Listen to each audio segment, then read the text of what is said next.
Welcome to Financial Revelations. I am David Safransky, your host. I want to remind you that every Thursday morning from 8 a.m. to 9 a.m. I am on WCRF 103.3 in Cleveland, Ohio, and you can also listen on the Moody app.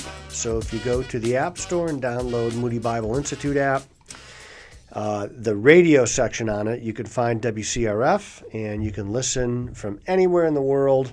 I'm also on Twitter at skibucks and the number 1, and you could get a little bit more wisdom there and some political commentary. And then if you have a question, comment, anything that you'd like to talk about, you can always email Joshua at epsf.com. He is the social media correspondent, coordinator.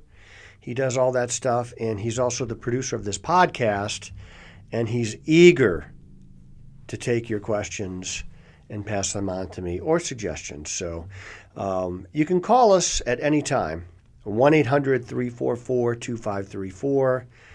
And I'm not promising that you'll get a call back, but if you have a comment or you want to leave a bomb threat, whatever, that's where you would do that.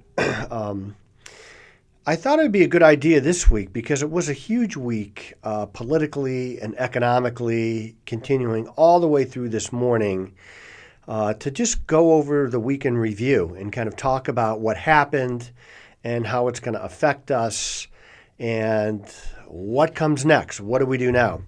And so the first thing that I wanted to talk about, earlier in the week, President Biden proposed that we cancel college education debt.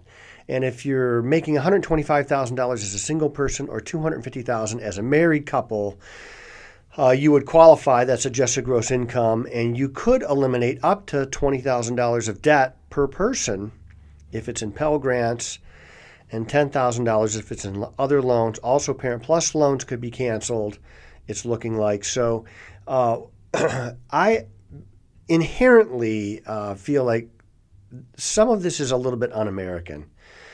And I'm all for investing in people's education, investing in people in general, especially if they have no way to pay for education. I'm not against investing in people. What I am against is making some people pay for a college education that they never got. So if you've never gone to college, now you're paying for somebody else's college education. It just seems inherently unfair to me. I do think that by the time this is all done, it's going to cost about $500 billion. It is inflationary at its core. It doesn't solve what I consider to be the college scam issue. And that college scam issue is that as government-backed student loan debt has proliferated, so has the cost, almost dollar for dollar. So the more you could get in loans, the more colleges charge. It's very similar to the bill that was just passed last week by the Biden administration, which was the Inflation Reduction Act, which has nothing to do with inflation. It's the Green New Deal. And what they did is they extended the $7,500 tax credit for electric vehicles. The next day, Ford raised the cost of an electric vehicle by $7,000. So not quite $7,500, but you see how that works. If the government's going to give you a break, then the company, the college, can charge you more, and that's what they do. So that's the scam in college. The other scam in college is that they make you take classes that you're never going to use because they're trying to social engineer. For instance, in Cleveland, they make you take urban studies classes. Well, in economics, I haven't really used it that much. Did I benefit from it a little bit? Probably. Would I have chosen to take that? Probably not. I probably would have got out of college faster, too. Not that I was in a big rush to get out of college, but I'm going to put a link up. I'm going to have Josh put a link up to a study from the New York Federal Reserve that details exactly how the rampant availability of college debt has led to the rampant increases in college costs. That's the scam of college. If you're going to send a kid to college, or if you're about to go to college, I want you to find a way to go to college and pay for at least half or more out of pocket. And how do you do that? What do you do to do that?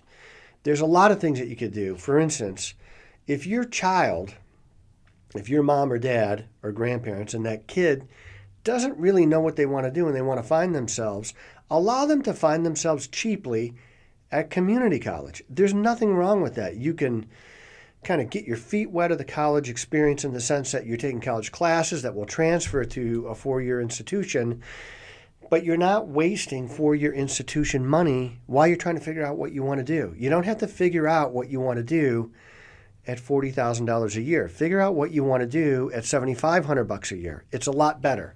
And you'll thank me for it later. Now, mom and dad, you really need to exercise some leadership here, because your kid is going to fight you. They're going to want to play Frisbee on the quad in the spring with wispy-haired girls in small shorts and spaghetti straps, but that's not really what you go to college for. You go to college to get educated, to find out what you want to do next, to get experience. I guess playing Frisbee on the quad with wispy-haired girls in shorts is experience, but not the kind we're looking for. So the college scam is really the cost. And so we have to find a way to minimize the cost. And I want you to graduate with as little debt as possible. And again, I'm not against investing in people. I'm really against wasting money. And by not addressing the runaway college costs and expanding availability of debt, we're wasting money. Colleges, Harvard sits on a $49 billion endowment fund. If we're all for taking other people's money to pay for things that they didn't buy, why don't we have a 25% excise tax on college endowments and make the money go to eliminate college debt? Now, that's something I could get behind. College are basically communist organizations to begin with, so this is something that they should love, confiscating somebody else's money to pay for something that they didn't do. And so I'm all for confiscating their money in some sense and paying for college debt. That would make me happy. And they would be on board with it. So I'm not against paying for people's college. I'm against doing it this way and not addressing the problem, which the inherent problem is the cost. The other news from this week, which is even worse, this is really bad news. Energy prices are skyrocketing in Europe. And in fact, today, England raised their bottom floor price for natural gas 10 times. So essentially, people in England, to heat their homes, are going to pay 10 times more this year than they did last year. Now, I want you to think about this in relation to your own heating bill. This is how bad things are. Things are so bad in Europe that people don't want to work remotely anymore because they'll have to heat their homes. They want to go to the office. That's how bad things are.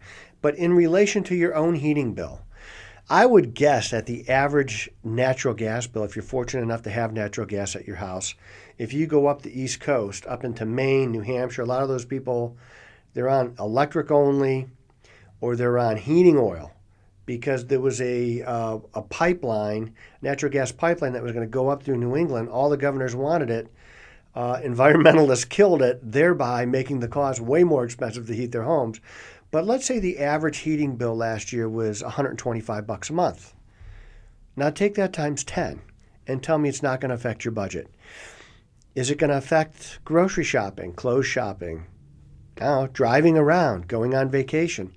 If your bill went from $125 to $1,500 a month to heat your house, is everybody going to be walking around with sweatshirts on? We've been very, very fortunate in the United States because we are the Saudi Arabia of natural gas. Nobody has more natural gas than we do, and we're wasting the resource. It is entirely moral to burn fossil fuels. In fact, it's amoral to not use our fossil fuels. Fossil fuels have provided cleaner energy, cleaner water, cleaner air, longer lives, better medicine, better products for the better part of the last 50 years. And we can use technology to make it even cleaner. But instead, we're going to rely on something that's unreliable, which is the wind and sun, And we're going to waste our natural resources, and we are going to make it so expensive for people to live that our quality of life is going to drop. There's no way that anybody could argue that we're not living longer and are healthier than we are right now, having quadrupled our fossil fuel use since 1970 and doubled the amount of people on the planet, which we could double again and quadruple again our energy use and be even cleaner. But environmentalists are living a lie, and they want you to believe it. Don't believe it. Climate change is really a hoax. It's not happening. There has been no appreciable temperature rise on the planet since 1990. That's why they had to change the name from global warming to climate change. And every time there's a storm, or every time it's warmer than average, you hear the climate change freaks come out. And it's a lie. They never come out when it's a little colder. And by the way, cold kills way more people every year than heat does. It's not even close. Do you know deaths from climate-related injuries since 1900 are down 98.5%? Hardly anybody dies from climate-related events anymore. So they're so convincing they even have me using the phrase climate change. The only time I use the phrase climate change is when it's in a derogatory sense, because it's not happening. So that energy price rise that's happening in England and the rest of Europe, it's coming here if we don't make something different. It's coming here. That's why November is so important. The third thing that just happened this morning, and that's the Federal Reserve Chair, Chair Powell, spoke this morning. They're out in the Grand Tetons, Jackson Hole, Wyoming, for a symposium, a conference. They walk around, they get pictures taken of them. And Chair Powell gave a speech this morning. It was way shorter of a speech than what most people thought he was going to say. And one thing became very, very clear in this short speech. Chair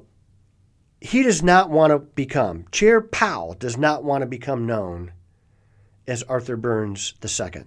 And Arthur Burns was Jimmy Carter's Fed chair in the 1970s. And what he did is they had rampant inflation. And he would raise rates, and then some decent data would come out and he would stop. And then inflation would come back again, and he would raise rates, and then he'd get a piece of decent data and he would stop. And so they never really got ahead of it. And what Fed Chair Powell said today was, that ain't going to happen. He's not going to do that. They're going to do 75 basis point rate hike in September. They're probably going to do one in November. I don't know if it'll be 75 or not, but basically what Chair Powell did is he did something that the market was hoping he wouldn't, and he invoked Paul Volcker, who was Ronald Reagan's Fed chair, who took us through 2 recessions just to get inflation low.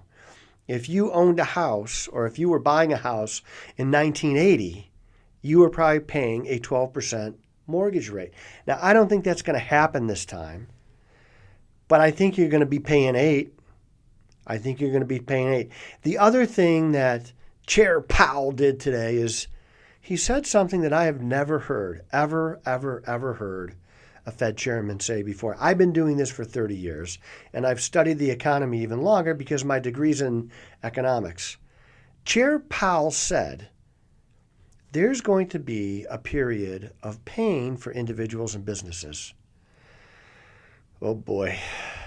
So the market and people in the market were really hoping for a Fed pivot where they were going to say, well, okay, we've got some good data. We're still going to raise rates, but it's going to be at a slower pace. He did not say that. In fact, he basically hit those people on the thumb with a hammer today. And consequently, the market is reacting a little bit to it. The first reaction that the market generally has is wrong. So I'm not really too concerned about today. And in my entire career, I've never really been too concerned about today. I'm concerned about the long term. And I think in the long term, we're going to be fine. But getting there is going to be a little bit bumpy. So what are we to do now? What happens next? Well, rates are going up. We know that. That's the message we got today. And they're not going to stop. They're going to go probably a little bit further than what they think they need to go. And they need to get employment to about 5%. That's their goal. And currently employment is at 3.5 or 3.6%, depending on what chart you look at. So we've got some ways to go. We had a fairly strong employment report last month, even though when you got down into the weeds, the jobs that were being created weren't the best ones.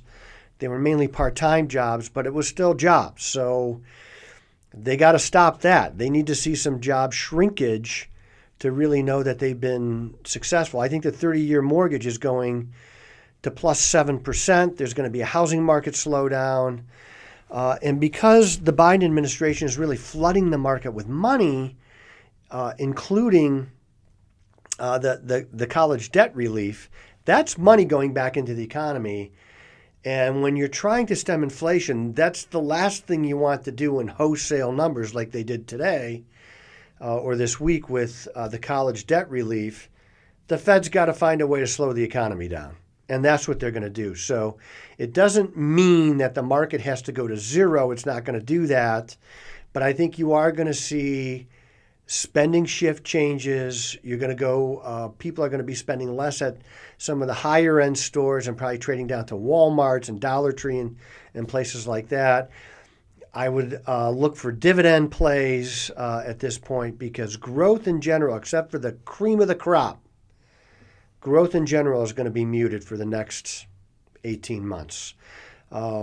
That's what's going to happen next. Now, I want you to remember, you can always call here, you can email us, you can connect to us on Twitter. There's a ton of ways to get a hold of us. If you're looking for somebody to work with your money, we ask that everybody complete a fact finder. We'll email that to you or mail it to you. And before we sit down with you, we like you to have a little skin in the game.